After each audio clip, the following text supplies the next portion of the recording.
First tonight, the BBC has learned that sweeping new EU border controls could finally be introduced at Dover as early as November the 1st, according to the man who runs the port. The changes represent a major shake-up for anyone travelling to the continent. We'll have to go through digital checks involving fingerprint scans and facial recognition. It's all part of a push by Brussels to tighten security. But many in Kent are still worried it'll cause disruption, as Simon Jones reports. A busy day at Dover in the run-up to Easter, but big changes are coming at the border, and according to the port, they are likely to be here soon. So we don't have an exact date yet. However, what we are anticipating here in Dover is that we'll be starting full flow of cars on the 1st of November. Now, in order to accomplish that, we've reclaimed our entire Western docks, so we've created more land, and we're investing heavily in creating a facility in our Western docks to allow the registration process to take place out there before travelers reach the ferry terminal. And this is how the registration process for what's called EES, the entry-exit system, will work. British travellers to the EU will have to have their fingerprints taken and faces scanned at the port and Eurotunnel in Folkestone.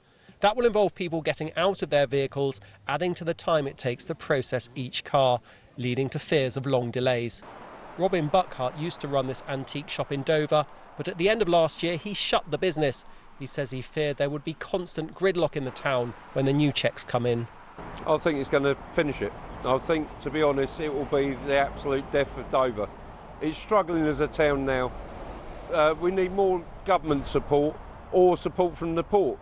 The new border checks were initially due to be introduced way back in 2022, but they've been postponed numerous times because the technology simply wasn't ready. But now the European Commission has drawn up a new timetable. It says there will be a progressive start of EES operations over a period of 6 months from the autumn. There will be the possibility to temporarily suspend the system in case of disruptions. After the 6-month period, EES should be fully implemented according to the plan. But the leader of Dover District Council remains concerned. Queues, turmoil, the closure of Dover. We've been hearing about it for a number of years now. We now understand, although we've not been contacted directly by the council, that Europe are hoping to roll it out probably phased from maybe October onwards. So only the future would tell us what's going to happen. Both Eurotunnel and the port say they're ready for the changes. Eurotunnel has built a new area in its terminal for processing passengers. The government says it's been contingency planning, but it's yet to outline how it intends to deal with any potential disruption. Simon joins us now. Simon, so many deadlines have come and gone over the last few years. Many people watching will be wondering whether the new checks will begin in the autumn.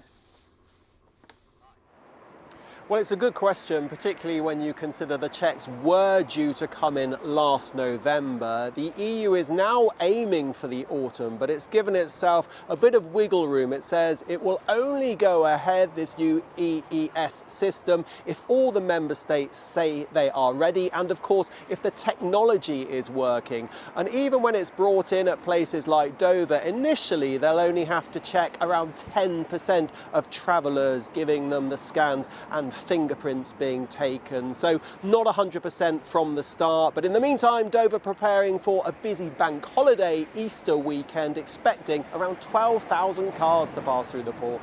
Wow. Simon in Dover, thank you.